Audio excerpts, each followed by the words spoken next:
Mavi fonda, ortada podcast 8. bölüm Candoco Dance Company ile erişilebilirlik, kapsayıcılık ve eşitlik yazıyor. Sağda yuvarlak içerisinde üstte moderatör Serkan Bozkurt ve konuşmacılardan Dominic Mitchell'in görselleri. Sol üst köşede British Council logosu, en altta sosyal medya linkleri. Devamında ekran ikiye bölünüyor. Solda konuşmadan görüntüler ve çeşitli görseller. Sağda işaret dili tercümanı.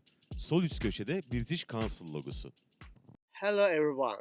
In this podcast series supported by British Council, we will talk about how we can integrate accessibility into the creative process, projects and collaborations carried out in the UK and Turkey, and how accessible culture and arts are possible. How we can integrate accessibility into artistic production, creative tools for inclusive art, and collaborations between the UK and Turkey from the perspective of artists. I'm Serkan Bozkurt, art director of another inclusive dance company. In, in this episode, our guest is Candoco Dance Company. Between 2020 and 2023, another dance company carried out two separate international collaboration projects with the Candoco Company. During this process, we experienced many things in the term of accessibility.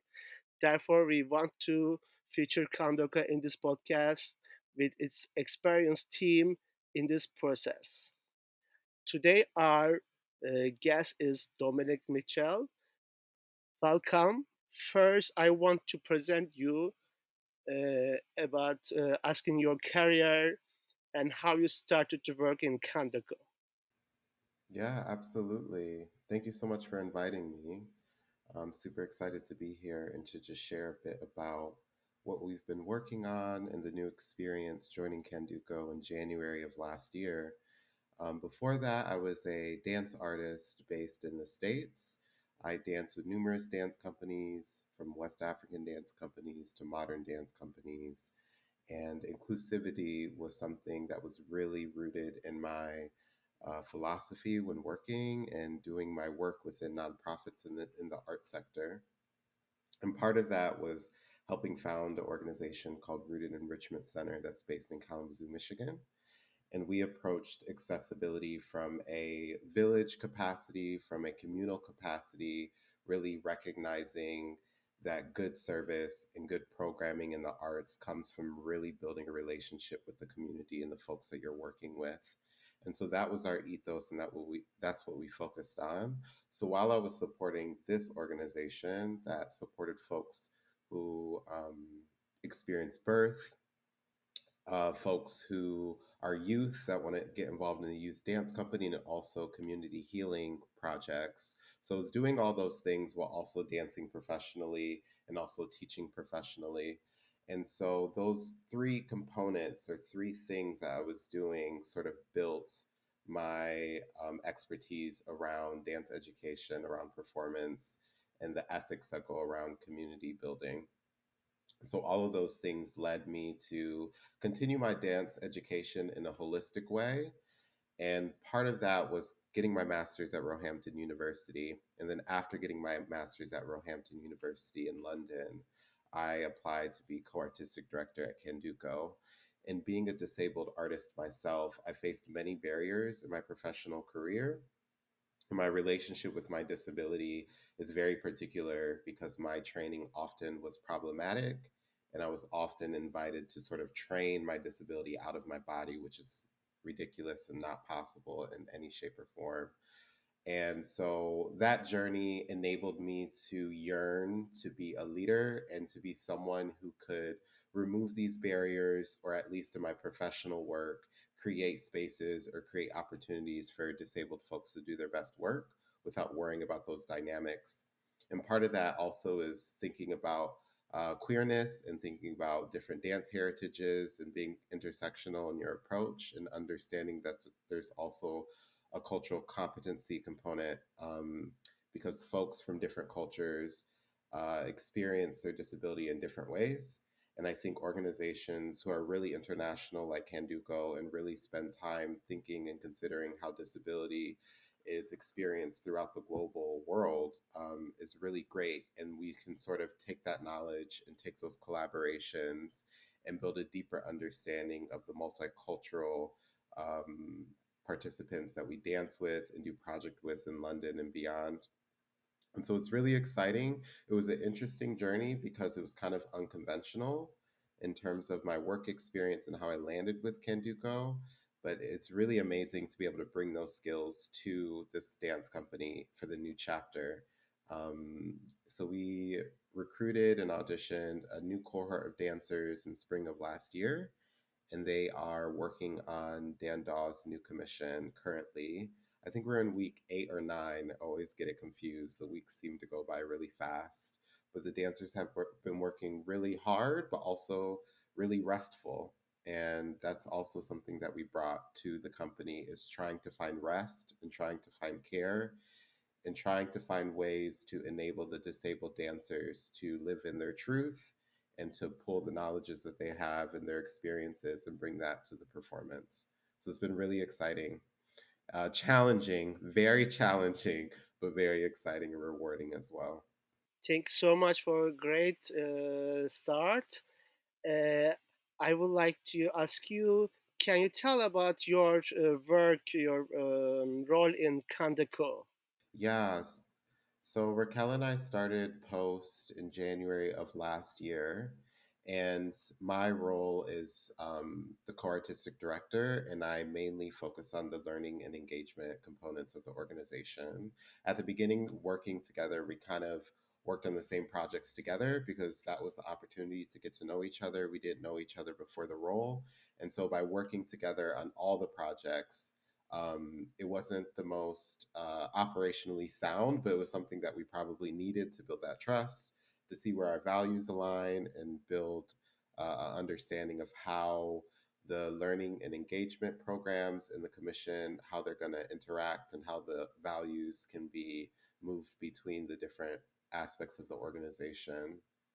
And so now I'm really focusing on activating the pedagogy and the archives of different games and exercises, and using that and sort of standardizing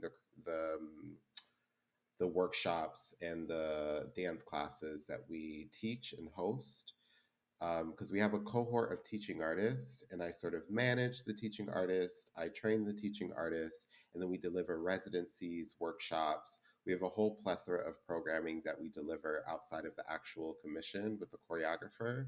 And so I sort of hold those things. But what's great about this role is I'm able to have support from Raquel as well, and vice versa. And so we really wanted the learning and engagement and the commission and everything that we do have a really strong sense of cohesion and an understanding of the values and understanding of the theory and research that we're bringing to the new chapter at Candoco. So I mainly look over the learning and engagement, but also I do contribute to the commission, and vice versa. Raquel also sort of looks at my lesson plans and looks at my learning principles that I'm developing and gives feedback. And so I can sort of integrate her feedback in meaningful ways, and vice versa with the commission. And that's sort of how we work together as co-artistic directors. It's great how you are connected with all departments working together in interdisciplinary way, and also it's very wonderful how you bring your experiences between pedagogy, inclusivity, and equity. And that reason I would like to ask you, what do you think about the relationship between accessibility, inclusivity, and equity? Yeah, so those are really big. Oftentimes, those are words that are used a lot.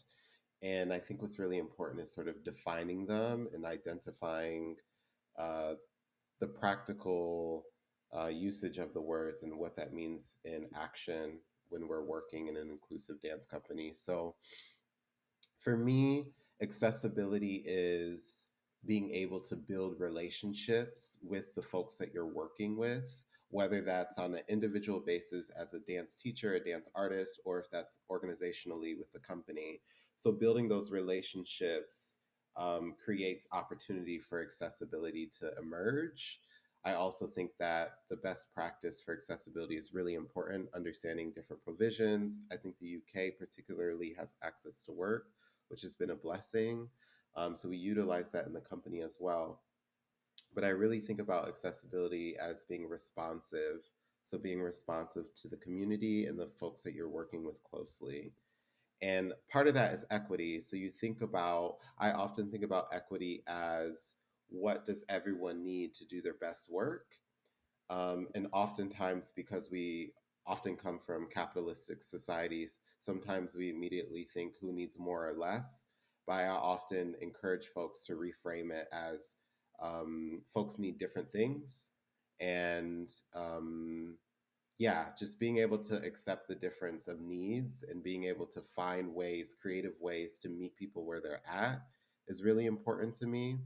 And yeah, sometimes it's quite difficult in the dance sector to meet those needs. So we find creative ways, and we really try to advocate and push the sector to really integrate accessibility and equity into their approaches. And then in terms of inclusivity, that's a difficult word that we're kind of grappling with all the time. I think many contemporary academics are challenging ideas of inclusivity because sometimes folks may not want to be included, or folks may decide that, hey, actually, I want a space that's specifically with folks that share my experience, and I don't want to be included into more integrated spaces. So I think for me, it's important to think about inclusivity as a two-way relationship. What I mean by that is for non-disabled folks to also learn from experiences of disability and vice versa, rather than thinking it always conventionally as disabled folks being sort of included into conventional or typical circumstance. So I think thinking of inclusivity as folks be included in different ways. And a really practical example of that is Dan Daw's commission, because Dan Daw often works with personal story and personal experience. And I think that he took the same approach in the recent commission that he's setting on the dancers.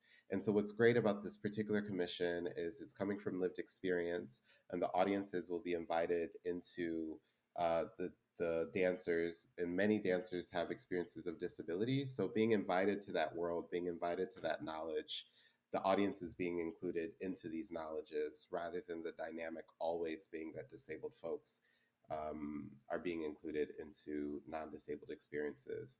So yeah, I like to think of it as a conversation rather than the conventional disabled folks being included. Sometimes it needs to go a different way or looks differently.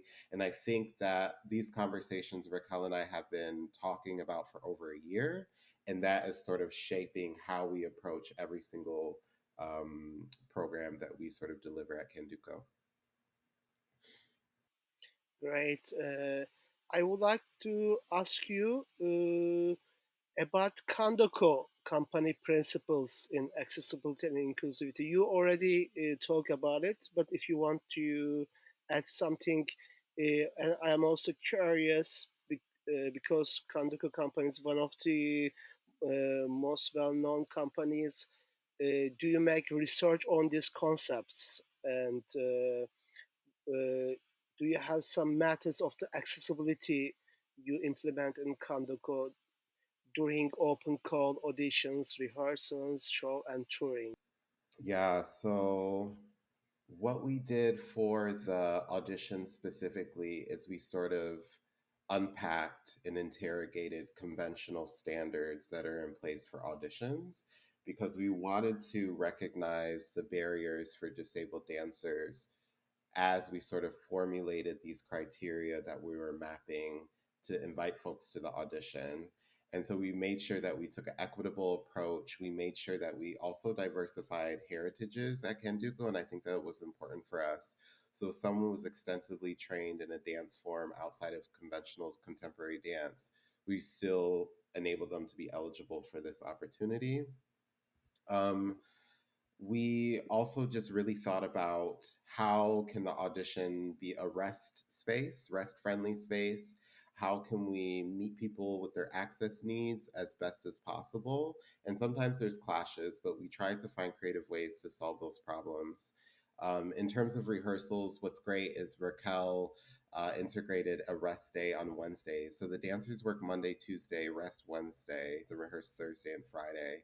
And so that is an unconventional approach. The dancers are paid for the rest day. So rest is really integrated into this iteration at Candoco, which is really exciting. For shows and touring, we really try to work with venues to advocate for the best accessibility as possible. Sometimes it's quite difficult not only to get those provisions for the dancers, but also the audience. So we really are taking an advocacy approach. So it's not only just sort of working with the venue and sort of succumbing to the circumstance, it's also finding ways to advocate change. So if the show doesn't have the provisions this time, how do we ensure that we're advocating for the venue to integrate it, or the wider dance community that we're touring at? How do we challenge the folks, not necessarily the folks, but the systems and the venues and the circumstance? How do we challenge those circumstances to really integrate accessibility for not only our dancers but for the audiences as well?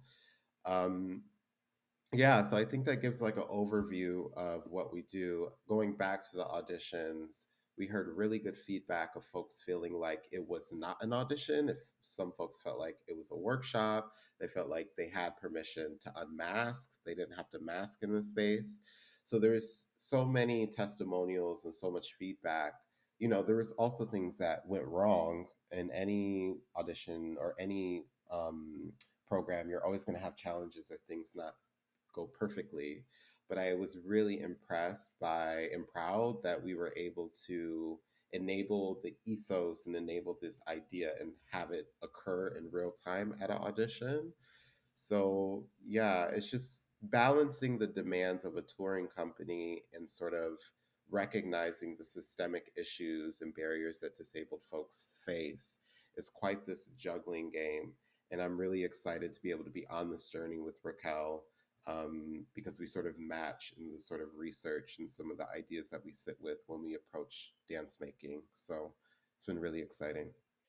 Thank you very much. It's great to learn about different steps of the company between rehearsals, shows, and the touring. And it gave me another question because I know also we had, as another company, we had international collaboration, and during international collaboration, we had learned a lot, especially in pandemic time. The first year in our collaboration with Candoco, it was a great experience because it was pandemic and we couldn't meet as a physically, and we had online meetings between Turkey, UK, and Ukraine. It was a great challenge that Candoco made. We had online meetings. Did you have online meeting for in working with your artists, or in between producers and artistic directors? And do you have some experience in online? How you experience online meeting as accessibility? So it could be great to learn about it. Yeah, I think online accessibility and using Zoom or other platforms enables an audience that maybe we didn't have access before. So we part of that, there's two things that come to mind that we have really used Zoom or online meetings that supported us. So one was the audition. We were able to audition some of the dancers who couldn't physically make it to the audition, and hosting an online audition enabled us to have access to those dancers.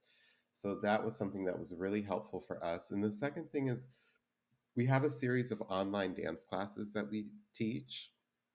And me personally, I'm not the biggest fan of online connection. I more so love being in person, but I understand that the access provides a wider audience, and it also provides a particular access need that folks may need that they may not be able to ever participate in, especially if they are not in a cultural hub like London, if they live in an area where there's not any dance classes. By us providing this service online, it's just opening doors for folks, and folks are seeing tremendous not only tremendous learning in the actual forms and creativity and improvisational practices that we do there, but they're also sort of building a community and connecting with other folks that they may not have ever met before. And so I would say those those two those two things that we sort of did really highlighted how much we've learned from the pandemic in terms of how we can use online meeting to support us and make things particularly accessible in certain ways for certain folks. And it's been really exciting. And I was very surprised how much I fell in love with the online dance class because during the pandemic, I just refused to do any online programming. I just took a break from dance in many ways. But coming back and then also teaching some of those classes, it's just been phenomenal. It like really fills my heart, fills my cup.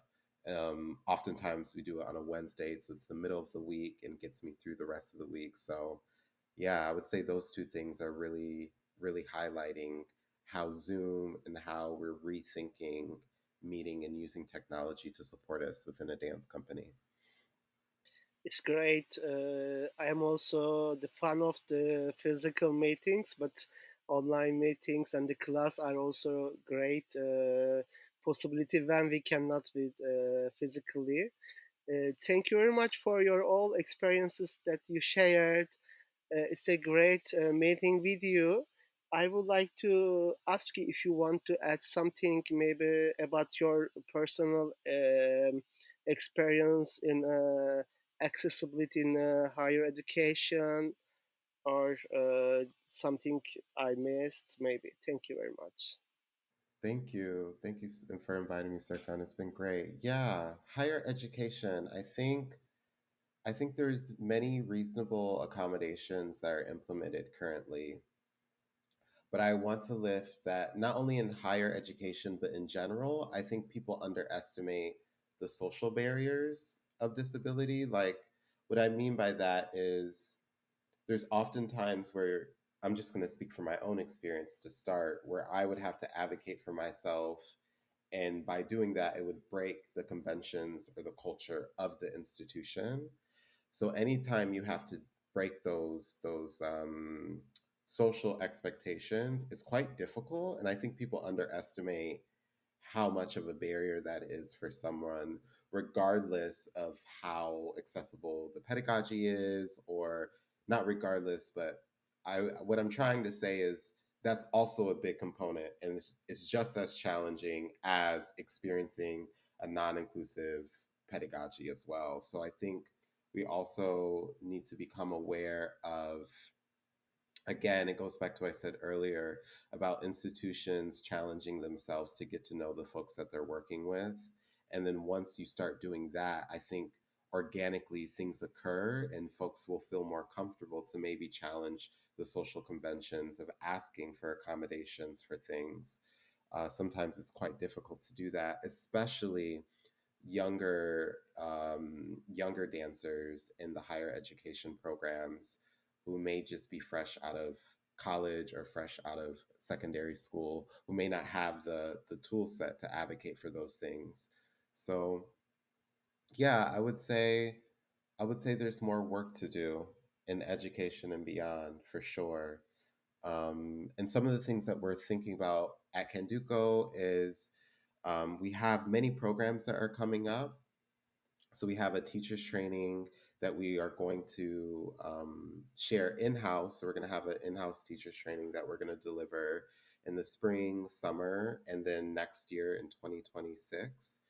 So that teacher training really goes through the pedagogy and methodology at Candoco. And I sort of extracted all these games and all these exercises that Candoco has been doing for over 30 years and really trying to find a way to provide some tangible tips and some methodologies to support folks in doing that and hosting an inclusive class. So that's coming up. We also have a program called Move and Create. So we have a workshop that we offer to folks. So if folks want a workshop or can do go to deliver a 90-minute to 180-minute experience, we have that for primary, secondary, and higher education. We also started a mindful movement. So thinking about mindfulness to support disabled leaders and other folks who want to get integrated into their bodies. Then we're also going to deliver a week-long creative lab for young disabled dance artists, particularly young makers who want to make work. Because when we commissioned Daw, there was a limited pool of high-profile disabled choreographers, and Candoco wants to be part of changing that for the future. And in general, we also offer just general inclusive dance residencies that often have a performance at the end. So we have a long list of things that folks can request from us, and folks that want to come to one of our programs that we offer in-house. Everything is shared on our website. You can also contact us for more information. And we are open to more conversations, open to changing the sector. Yeah, so I really appreciate this opportunity to share a bit what we've been working on. It's great to hear all of your training programs.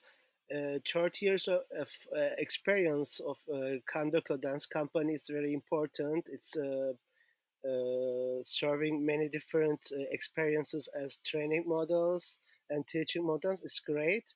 I hope these experiences you shared, they are reaching to sector in Turkey as well. So it was a great and important podcast with Candoco, with you, Dominic. Thank you so much. We will meet with another people in another podcast. Thank you so much for this meeting again. And I wish we can meet in different platforms or collaborations with the Candoco. Uh, we will look your works and hopefully see you soon.